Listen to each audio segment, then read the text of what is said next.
हुंडा प्रथा ही महाराष्ट्रातली सगळ्यात भयंकर प्रथा आहे असं म्हटलं जातं, जी कायद्यानं सुद्धा बंद केलेली आहे. पण अजून सुद्धा महाराष्ट्रातल्या नाहीतर भारतभरातल्या अनेक भागांमध्ये ती सुरूच आहे, चालूच आहे. ठेवावं लागते चालू. प्रथा आहे ती, आपली भारतीय संस्कृती आहे ना, ठेवावं लागते चालू.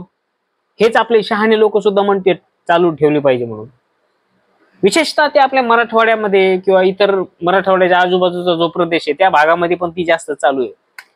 पण झालेलं असं आहे की 1961चा जो हुंडा प्रतिबंधक कायदा आलेला आहे का नाही, त्याच्यामुळं हा हुंडा घेणं आणि देणं हे दोन्ही सुद्धा कायद्यानं गुन्हा आहे बरं का, डायरेक्ट गुन्हा ठरवलेला आहे.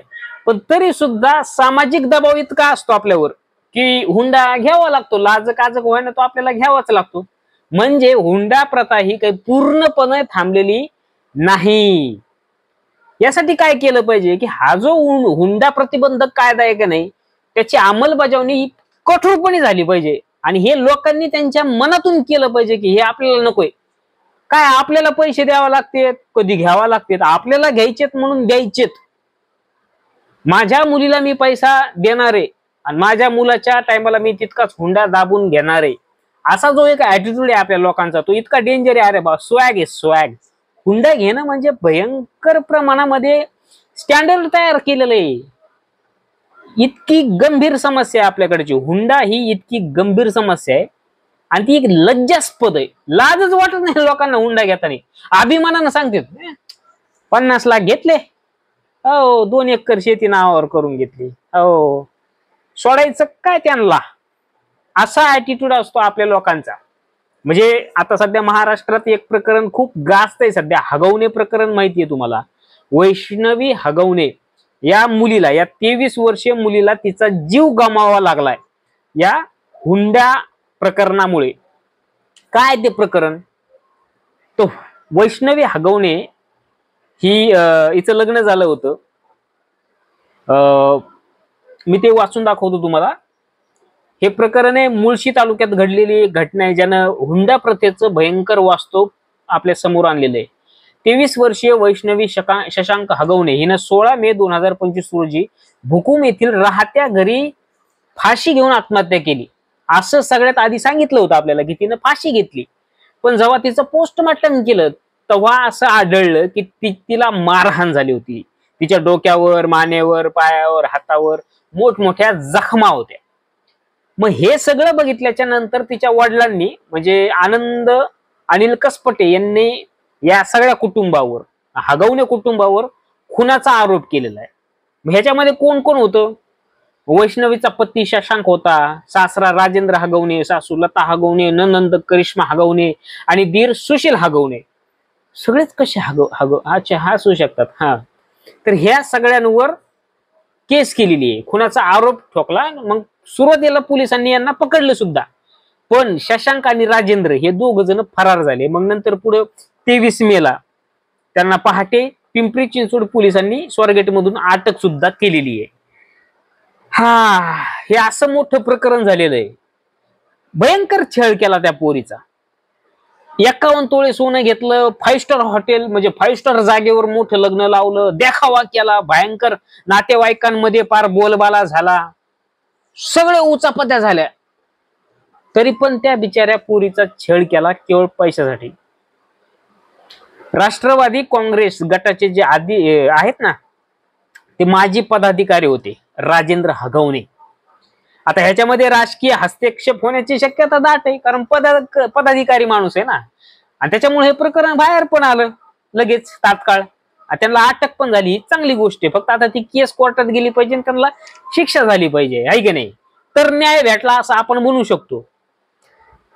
हुंडा प्रथेचं भयंकर सत्य काय माहितीये का तुम्हाला? आपल्या समाजातलं असे प्रकरण रोज घडत आहेत, पण काही हाय प्रोफेशनल केस असतात ना, त्याच मार्केटमध्ये येतात, त्याचाच बोलबाला होतो, त्याच्यातच आरोपीला शिक्षा होण्याची शक्यता असते. पण आज गरीबाच्या कितीतरी पुरी आत्महत्या करून मरत्यात, कितीतरी बाप मरतेत पुरीला पैसा नाही देता आल्यामुळं.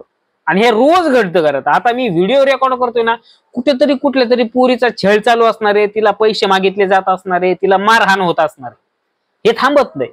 आणि हे समाज मान्य आहे ना. बाजूचे लोक हस्तक्षेप करीत नाहीत. आपल्याकडे सगळा सुशिक्षित समाज आहे, उच्चभ्रू लोकांची कॉन्सेप्ट आहे. आता ही गरीब तरी एक वेळ समजून घेऊ शकतो, बाबा आम्ही लग्न लावून देतो, खाऊ पिऊ घालतो, पैसे देत नाहीत, इथपर्यंत गरीबाचे लग्न होतात. गरीबाचे शिकलेले लेकरं सुद्धा समजदार व्हायला लागलेत आता. पण सगळ्यात समाजातलं कटू सत्य काय असेल, तो सुशिक्षित आणि उच्चभ्रू लोकांमध्ये हे हुंड्याचं प्रमाण जास्त वाढायला लागलं. आता सुशिक्षित आणि उच्चभ्रू समाज हा कसा की आधुनिक विचारांचा पुरस्कर्ता समजलं जातं ना ह्या सगळ्या लोकांना. पण हेच लोक सगळ्यात जास्त आर्थिक उलाढाली करतात लग्नामध्ये, आर्थिक व्यवहाराला चालना देतात लग्नामध्ये. आणि यांचं म्हणणं काय असतं माहितीये का, बघा खूप भाबडे कारण असतं त्यांचे. म्हणते नाही नाही आमच्या पोराला आम्ही लई शिकवलं, लई खर्च केला त्याच्यावर, तर त्याची किंमत म्हणून आम्ही घ्यायला लागलो बाबा पैसे, असं म्हणतात. आता आमच्या पोराला मोठी नोकरी आहे, कमवतोय ते चांगलं. आणि बरेचदा गरीब मै बाप पोरीला हुंडा जास्त कशामुळे देतात की पोरग नोकरीला आहे, पोरग कमवतोय. हे कोणतं पॅरामीटर आहे पोरीला पोराच्या हवाली करायचं, मला आजपर्यंत नाही कळलेलं. काय म्हणजे गंमतच आहे मोठी. आता कसं आहे माहितीये का, शिकलेल्या लोकांनो, शिकलेल्या पोरांनो, शिक्षण हे आपल्याला डिग्री देतं, फक्त डिग्री. पण मूल्य, समानतेची जाण, एकमेकांना आदर देण्याचं जेव्हा गोष्ट येते ना, तेव्हा हे शिक्षण इथं अपयशी ठरतं. तुमच्या त्या डिग्रीचा काही फायदा होत नाही, तुमच्या त्या शिक्षणाचा बी काही फायदा होत नाही. तुम्ही निश्चित म्हणता आम्ही शिकलो, आम्ही शिकलो.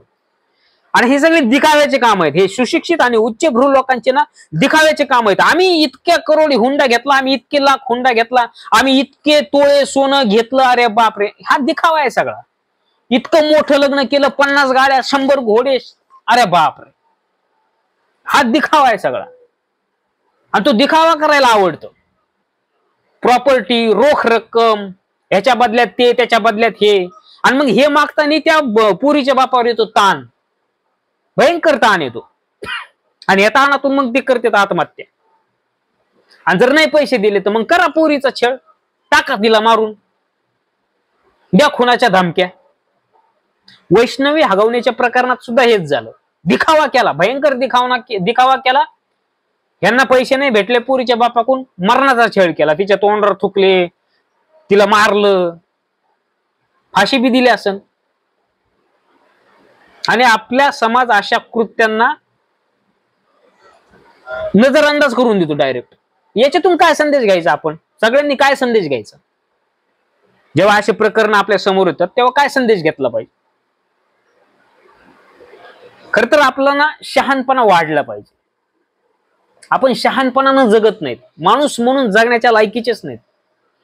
जेव्हा आपण माणसापेक्षा पैशाला जास्त किंमत देतो, तेव्हा माणूस म्हणून आपण नालायक ठरलेलो असतो. या सुशिक्षित समाजानं ना स्वतःला काहीतरी प्रश्न विचारले पाहिजेत की तुमच्या लेखी शिक्षणाचा खरा अर्थ काय आहे बाबा? फक्त नोकरी मिळवण्यापुरतं शिक्षण घेतलं म्हणजे झालं का?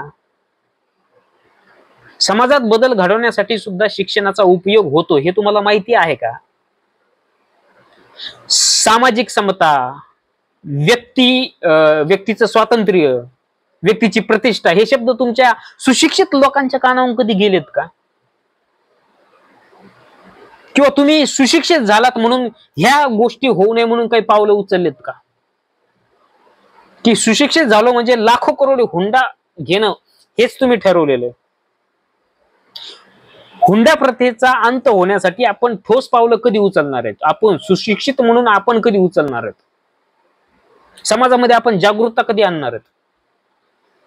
हे जर आपण स्वतःपासून सुरू केलं तर लोक आदर्श घेतील.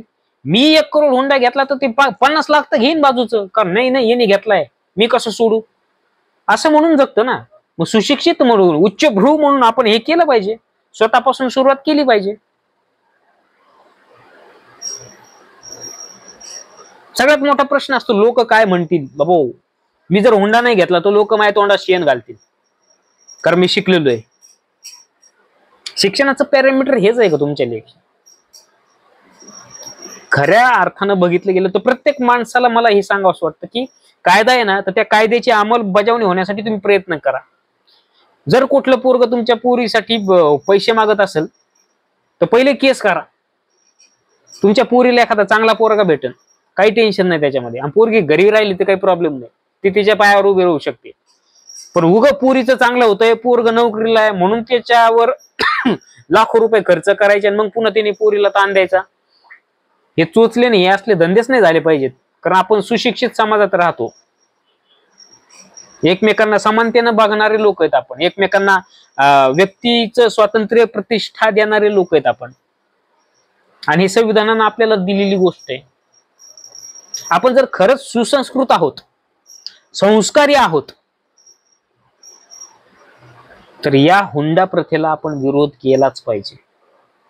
आणि जर असं आपण केलं तर वैष्णवी सारख्या घटना आपल्या मुलीसोबत घडणार नाहीत आणि समाज इथं कुठेही घडताना आपल्याला दिसणार नाही.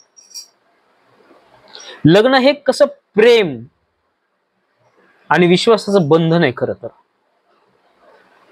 तो काही व्यवहार करण्याची जागा नाही किंवा बाजार नाहीये, खरेदी विक्रीचं ठिकाण तर नाहीच आहे. आपण समाजाचं नेतृत्व करतो. सुशिक्षित माणसं, उच्चभ्रू माणसं ना समाजाचं नेतृत्व करत असतात. आपणच एक पाऊल पुढे आलं पाहिजे आणि या सगळ्या गोष्टीला विरोध केला पाहिजे. तर ह्या सगळ्या गोष्टी थांबतील. तर अनेक मुली या हुंड्याच्या प्रथेमुळे मरायचं थांबतील, अनेक बाप सुखी होतील. तुर्तास थांबतो. तुम्हाला हा व्हिडिओ कसा वाटला मला कमेंटमध्ये नक्की सांगा. लाईक करा, शेअर करा आणि माझ्या चॅनलला सबस्क्राईब नक्की करा. धन्यवाद.